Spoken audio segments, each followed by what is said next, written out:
Hoe weet jy dat die Bybel waar is? Hoe weet jy dat God werklik bestaan? Hoe weet jy dat Jesus werklik geleef het en dat die opstanding iets is wat gebeur het? Geloof begin by 'n innerlike oortuiging. Die Bybel stel dit baie duidelik, ons glo omdat dit 'n gawe van die Gees is, die Gees wat ons oortuig van die waarheid van God se woord en die evangelie en van ons redding. En daar is baie daarvoor om te sê, om te glo soos 'n kind. Maar vriende, daar gaan tye in jou lewe kom wat jy gaan uitgedaag word oor wat jy glo. En daarom is dit ook nodig dat ons goeie redes kan gee vir hoekom glo ons wat ons glo. In 1 Petrus 3 vers 15 staan daar: In julle harte moet daar net heilige eerbied wees vir Christus die Here. Wees altyd gereed om 'n antwoord te gee aan elkeen wat van julle 'n verduideliking eis oor die hoop wat in julle lewe. Die Griekse woordjie vir antwoord gee is die woordjie apologia, en dit beteken om te verdedig of te argumenteer.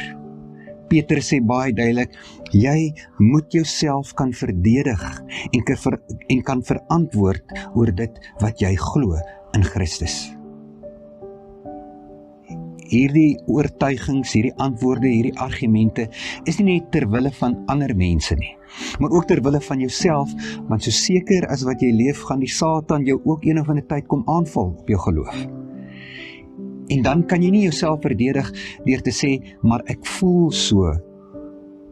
Nee, dan moet jy die Satan kan teenstaan, ook met die feite wat jy het rondom jou kennis van jou geloof en van die Bybel. So, kom ons begin. En waar sal ons begin? Ons begin waar ons geloof begin.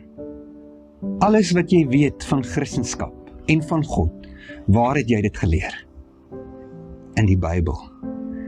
So ons eerste argument, ons eerste stukkie verdediging sal wees rondom die geloofwaardigheid, die betroubaarheid van die Bybel. Hoe weet ons die Bybel is betroubaar en waar? Het is belangrik om te onthou dat die Bybel is in werklikheid nie een boek nie, maar reeds dokumente, 66 boeke, wat oor 'n tydperk van 1500 jaar opgeteken is, deur verskillende mense, in verskillende tye, in verskillende tale. In 2 Timoteus 3 vers 16 tot 17 staan daar: Die hele skrif is deur God geïnspireer en het groot waarde om in die waarheid te onderrig, dwaling te bestry, verkeerdhede reg te stel en die regte lewenswyse te kweek, sodat die man wat in diens van God staan, volkome voorberei en toegerus sal wees vir elke goeie werk. Die skrif is deur God geïnspireer, maar die skrif is geskryf deur mense. Maar meer is dit, die skrif is ook vertaal en gekopieer en weer gekopieer en geskryf en oorvertel en neergeskryf en vertaal hoeveel kere, oor baie eeue. Daarom sou dit baie maklik wees vir iemand wat nie in God glo of nie 'n Christen is nie, om te sê, maar die Bybel is maar net 'n gewone boek, deur mense geskryf en bevat waarskynlik baie foute en onwaarhede en goeders wat mense sommer opgemaak het uit hulle eie. Daar is geen oorspronklike dokumente van die Bybel meer oor nie. Nêrens iets wat ons kan sê, maar hier is die dokument wat Matteus of Paulus of Johannes self geskryf het nie. Al wat ons het, is gekopieerde dokumente. Maar die akkuraatheid en konsekwentheid van hierdie dokumente deur al die eeue is absoluut verstommend. Die persone wat in antieke tyd die Bybel gekopieer het, sy naam was scribes, in Engels 'n scribe. En dit was hoogs professionele mense wat uiters noukeurig en akkuraat gewerk het. In 916 na Christus was daar 'n Joodse groepie skribiste genaamd die Masorete, en hulle het uiters noukeurig gewerk. Hulle het byvoorbeeld die boek Jesaja gevat, en dan het hulle al die letters in die boek Jesaja getel, en dan het hulle weer vooraf begin tot by die middelste letter. En dan elke kopie wat gemaak is gecontroleer, al die letters is weer getel tot by die middelste letter, en as dit nie ooreengestem het met die oorspronklike dokument nie, is daai kopie opgeskeur en vernietig, en het hulle oorbegin. En dit het gelei dat daar feitelik geen verskille in enige van hierdie kopieë was nie. Maar toe, in 1947, vind een van die grootste argeologiese ontdekkings van ons moderne tyd plaas. 'n Beduïense bokwagter kom op 'n klomp vreemde kleipotte in 'n grot af in die Qumran-vallei naby die Dooie See. In hierdie kleipotte was daar Hebreëse en Arameese Bybeltekste wat gedateer het 100 jaar voor Christus. Onder andere omtrent die hele boek Jesaja en fragmente uit feitelik elke ander boek in die Ou Testament. Maar hier is die wonder, toe die kenners die teks vergelyk van die Masoretiese teks van 917 na Christus, met die teks van die Dooie See rolle, 100 jaar voor Christus, 'n tydperk van amper 1000 jaar, was daar in die boek Jesaja slegs 17 letters wat verskil het. En hierdie 17 letters was hoofsaaklik alternatiewe forme van spel, soos party mense sal sê 8 en party sal sê 8. So deur al hierdie generasies, oor honderde jare, 1000 jaar, het hierdie kopieskrywers, hierdie skribiste, 'n absolute akkurate weergawe gegee van God se woord. En dit bring ons by die Nuwe Testament. Daar is meer as 4000 antieke Griekse manuskripte ontdek wat die Nuwe Testament bevat. 4000. Daar is geen ander dokument of boek of enigiets uit die antieke wêreld wat eers naby dit kom nie. En die merkwaardigheid weer eens is dat hierdie dokumente ooreenstem, dat daar tussen hulle bitter min verskil is, hier en daar 'n woordjie of 'n sin wat anderste is. 'n Paar jaar terug het daar 'n boek uitgekom waarin die skrywer beweer dat die hele Christelike geloof en die Nuwe Testament is in die 5de eeu na Christus opgemaak deur die Romeinse Ryk, deur die Romeinse keiser as 'n samebindende faktor binne die Romeinse Ryk. Maar vriende, die ironie is, dit was ander ateïste wat sy argumente as belaglik afgemaak het.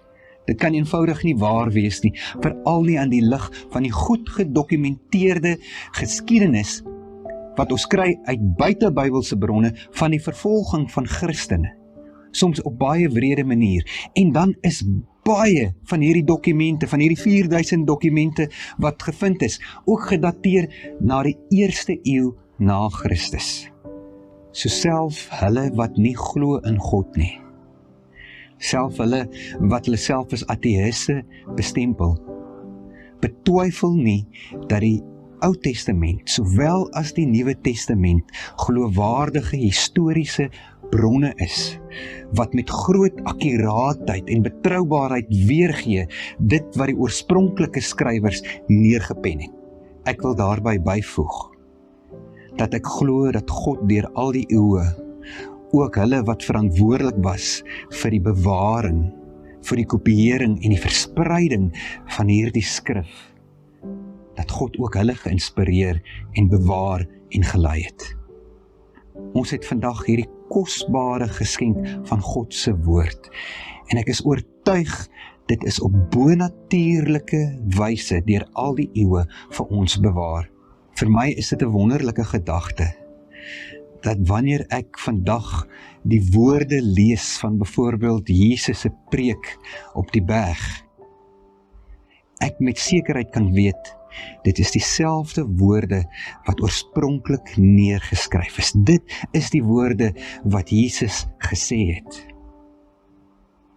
En so bring die woord my in aanraking met God. Bring die woord my om self te kom sit by Jesus se voete en te hoor wat het hy gesê. Deur die Bybel hoor ons die boodskap van God se liefde en genade, wat deur al die eeue vir ons in bewaring gebly is. Ag liewe vriende, daar is nog baie ander argumente rondom die betroubaarheid van die Bybel, ook baie buite Bybelse bronne, wat dit wat in die Bybel beskryf word, verifieer. Maar nou kom ons op die punt wat ons sê, okay, dis 'n betroubare dokument, maar is dit wat daar binne staan? Is dit waar? Is daar 'n manier wat ons kan sê dat die inhoud van die Bybel is waar en kan bewys word? En dit is dan waar ons volgende week gaan stilstaan, wanneer ons spesifiek gaan praat oor die opstanding. Kom ons bid saam. Hemelse Vader, dankie vir u woord. U woord wat deur al die eeue u kinders bymekaar gehou het. Wat deur al die eeue vir ons geleer het van u verlossingsplan. En wat tot vandag toe nog vir ons troos en bemoedig, vir ons leiding gee, vir ons wysheid gee, vir ons help om te lewe soos wat u wil hê ons moet. En Here, ek bid dat ons nooit sal vergeet die kosbaarheid en die geskenk van u heilige woord nie. Wil u ook gee dat dit nie net vir ons 'n boek of 'n antieke dokument sal wees nie, maar die rigsnoer vir ons lewe, 'n handleiding vir 'n lewe saam met God. Ek bid dit in Jesus se naam alleen. Amen.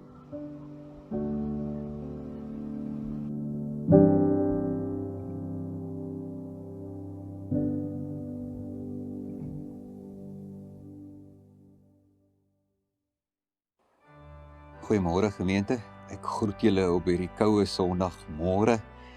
Ons het een verjaarsdag hierdie week, Tannie Jean Skinner raak die 29ste 91. Ons wens vir haar baie geluk.